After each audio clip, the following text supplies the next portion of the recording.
and welcome to Fast and Factual. I'm Utsaf Parekh and I'll take you through the top 50 stories of the day. Let's begin. The governor of Russia's Belgorod region has issued a statement.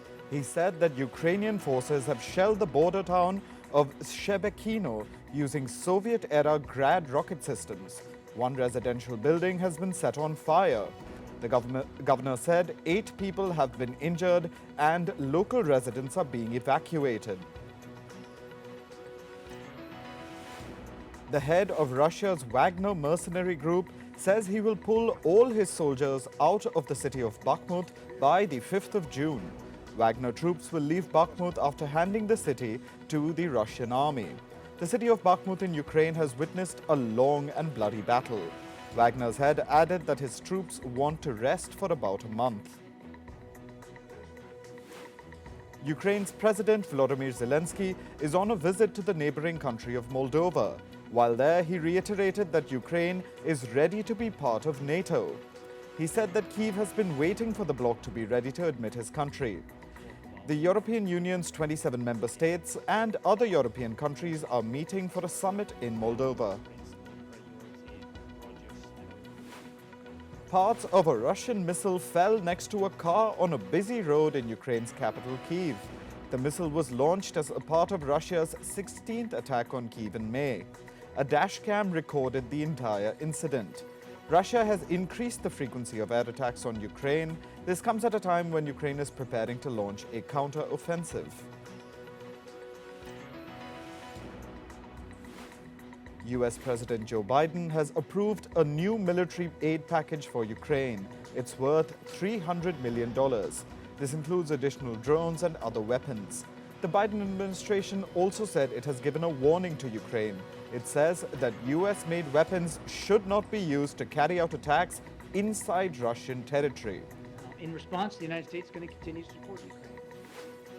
South Korea has urged North Korea to halt its plans for a second satellite launch attempt. This comes after North Korean leader Kim Jong-un's sister, Kim Yoo-jong, promised another satellite launch. On Tuesday, Pyongyang launched an alleged spy satellite, but the mission failed. The United States and other countries have criticized the move. Iran's estimated stockpile of enriched uranium has increased to 23 times the set limit. This is according to the UN nuclear watchdog. The International Atomic Energy Agency has filed a report.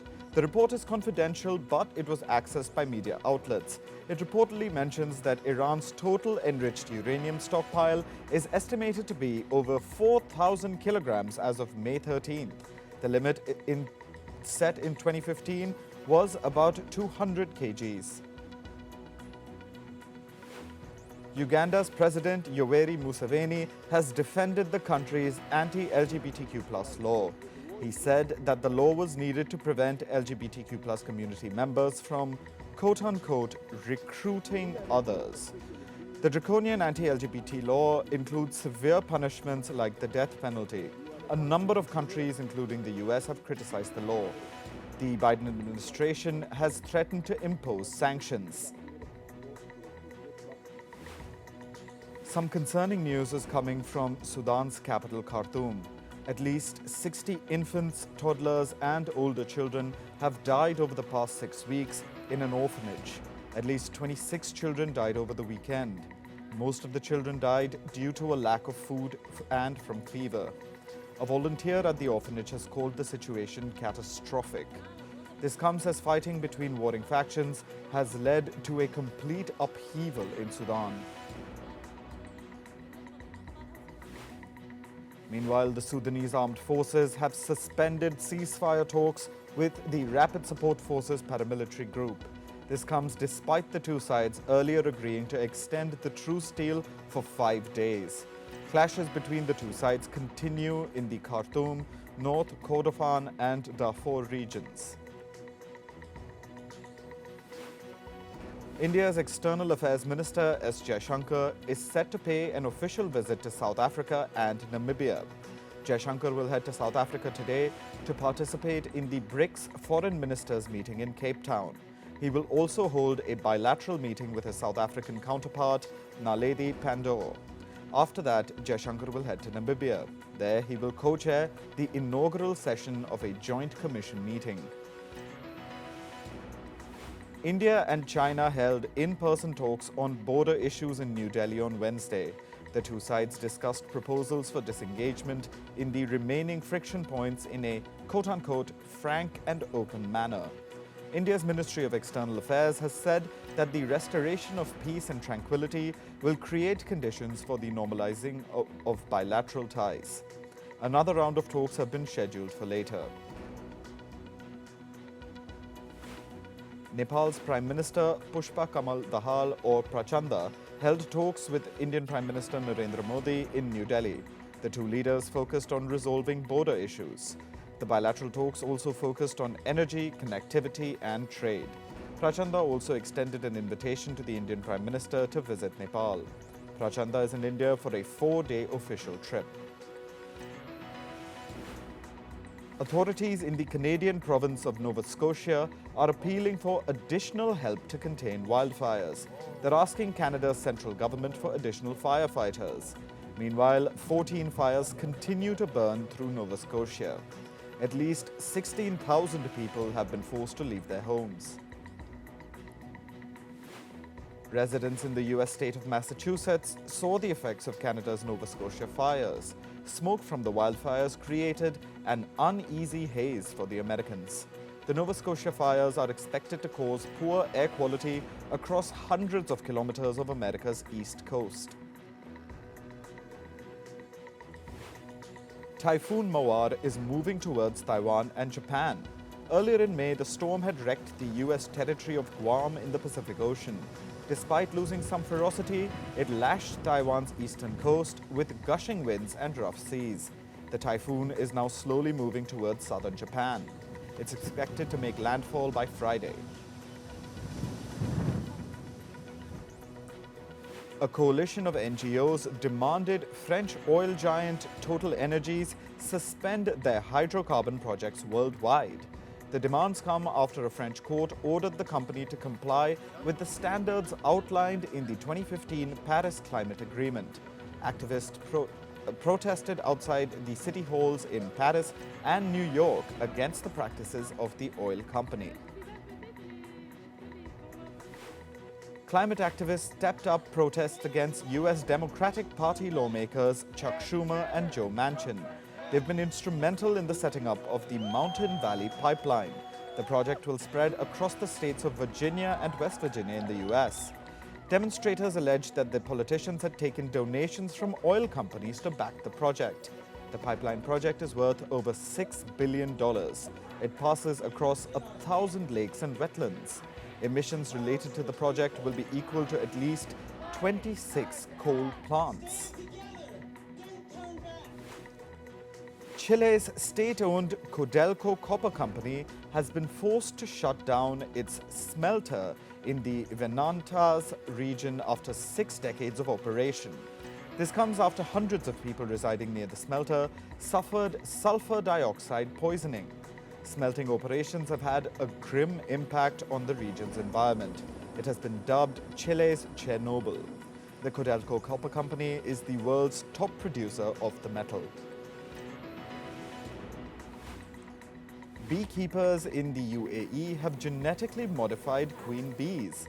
The genetic manipulation allows the queen bees to survive severe heat in the countries amid rising temperatures.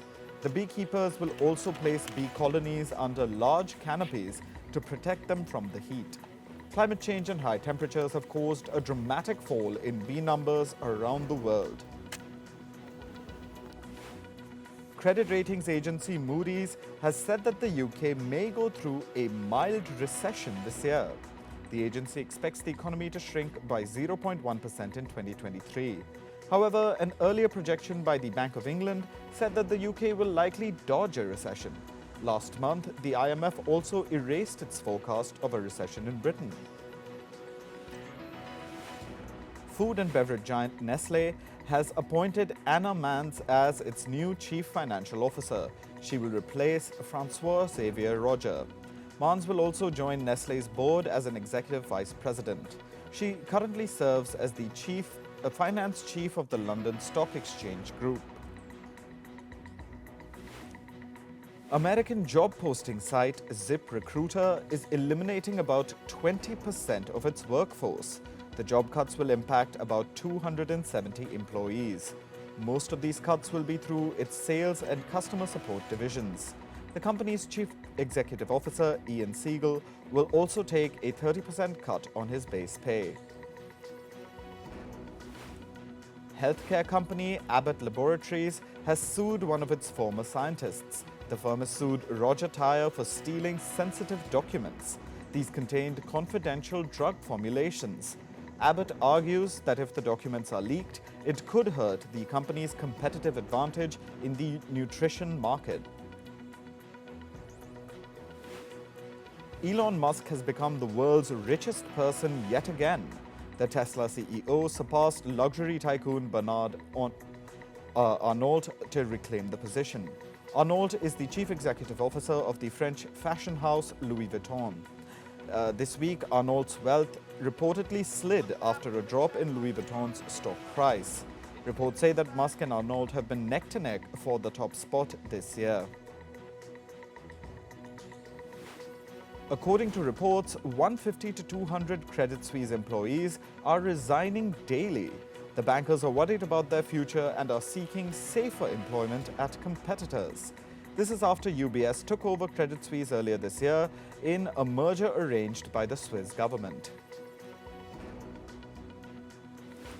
Some Amazon employees in the American city of Seattle have staged a walkout protest. More than 100 people gathered around Amazon Seattle headquarters. They were protesting against the company's layoffs and return to office policies. In recent months, Amazon has announced some 27,000 job cuts. Amazon's Ring unit has agreed to pay nearly $6 million to settle spying charges. Amazon's Ring unit makes house accessories such as alarm security systems, indoor and outdoor cameras, and video doorbells. The US antitrust regulator accused Amazon's Ring doorbell camera of illegally spying on users. A former employee of the unit also allegedly spied on female customers for months through bedroom and bathroom cameras. Meta says it'll remove news content from its platforms in the US state of California. This comes over a legislation passed by the state government. The proposed act would require online platforms to pay a journalism usage fee. This means that companies have to pay news providers whose work appears on their platforms. A UK-based firm has developed a humanoid robot called Ameca. Ameca can have conversations almost as natural as human beings and can make facial expressions. Scientists have said they're aiming to make a full walking version of the robot.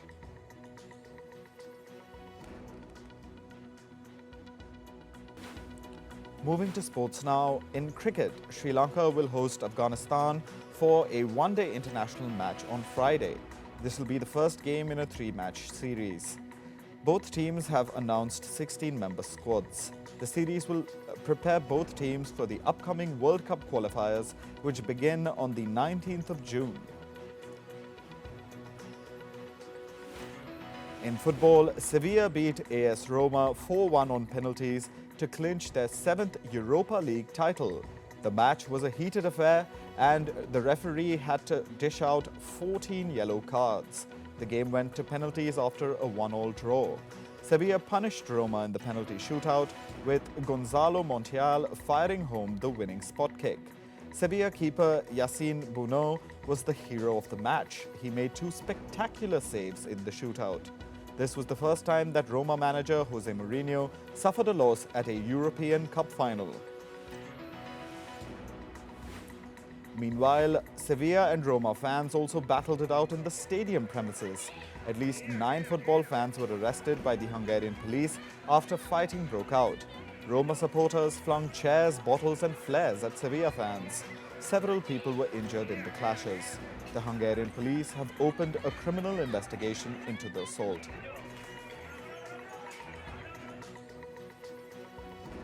Chelsea midfielder Mason Mount has agreed to personal terms with Manchester United. The Red Devils will now table their official bid. Mount looks to leave Chelsea after they finished 12th in the Premier League this season. This was their lowest ranking since 1994. Cristiano Ronaldo ended his first season at the Saudi Pro League with an injury.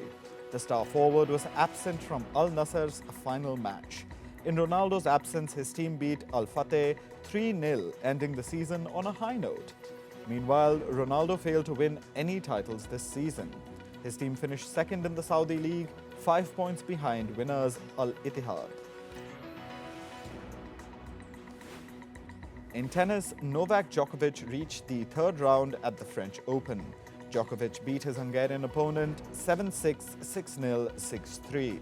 He struggled to get his footing in the first round, but once he found his rhythm, Djokovic completely dominated the clay court.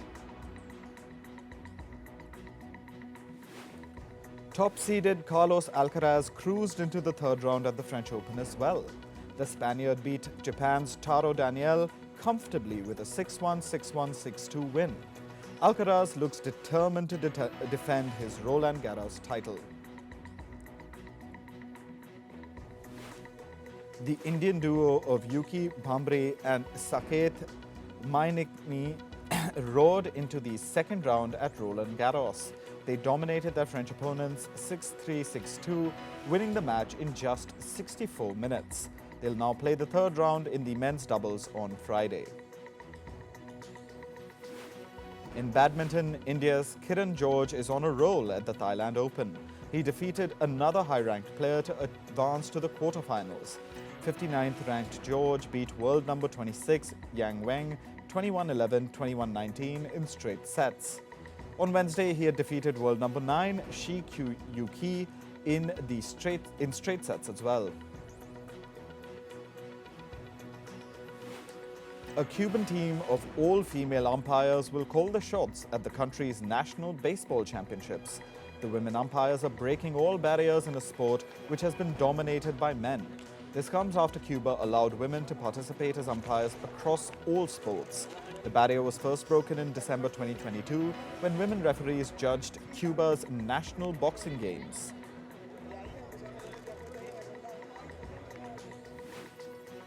In the world of entertainment, Israeli actor and model Gal Gadot has said that she suffers from imposter syndrome. Imposter syndrome is a condition which leaves people doubting their own capabilities. The 38-year-old Israeli actor has been part of some hit movies including Fast and Furious and Wonder Woman. Canadian actor Kim Cattrall's famous Sex and the City character Samantha is set to make a comeback. Reports say that the actor will make a brief cameo in Sex and the City spin-off called And Just Like That. Cattrall had previously refused to join the rest of the cast that includes Sarah Jessica Parker, Kristen Davis, and Cynthia Nixon. Reports also say that Cattrall's appearance will be limited to a phone call between the characters Carrie Bradshaw and Samantha. Actor Benedict Cumberbatch's former chef, who broke into his house in North London, has been arrested. The chef, Jack Bissell, allegedly broke into the house through the front gate while shouting, "I know you've moved here, I hope it burns down." Cumberbatch's wife, Sophie Hunter, and their 3 children were reportedly at home at the time of the incident. Rap icon Tupac Shakur will be honored with a star on the Hollywood Walk of Fame. The late rapper's sister will accept the honor on his behalf on June 7th. Hollywood Walk of Fame producers praised Tupac Shakur, calling him a poet and a revolutionary. The rapper was shot dead in 1996 in Las Vegas while he was just 25 years old. American actor Amber Heard has responded to rumors about her exit from Hollywood. Heard said that she has no plans to quit acting. She cleared the air while she was stopped by paparazzi in Spain's capital, Madrid. Amber Heard has famously starred in Aquaman. Another part of the franchise, called Aquaman and the Lost Kingdom, is set for a 2023 release. American rapper Megan Thee Stallion is taking a break from music to focus on her mental health. She said in an interview, and I quote, "The music and entertainment industry can be a grind. It's important to take time off and avoid burning out." She added that life is all about balance. The rapper is taking a break less than 1 year after her album Traumazine released. The Writers Guild of America, or WGA, and other Hollywood unions have called on studios to reach a fair contract with the Directors Guild of America. According to the unions, such a contract would benefit every worker in the industry. The WGA has been on strike for 30 days. A live-action adaptation of How to Train Your Dragon is set for a theatrical release in 2025.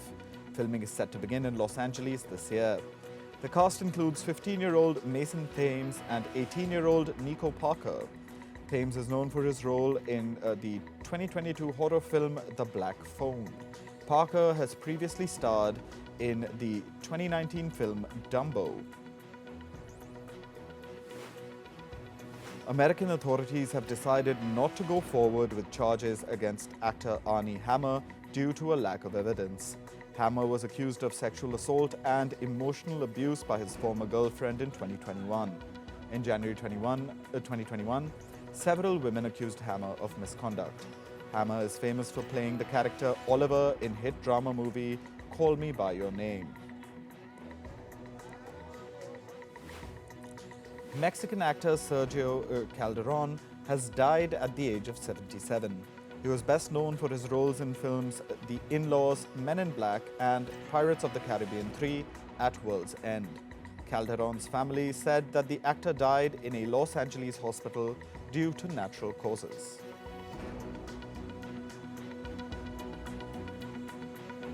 That's all for this episode of Fast and Factual. Thank you for watching. Stay tuned to First Post.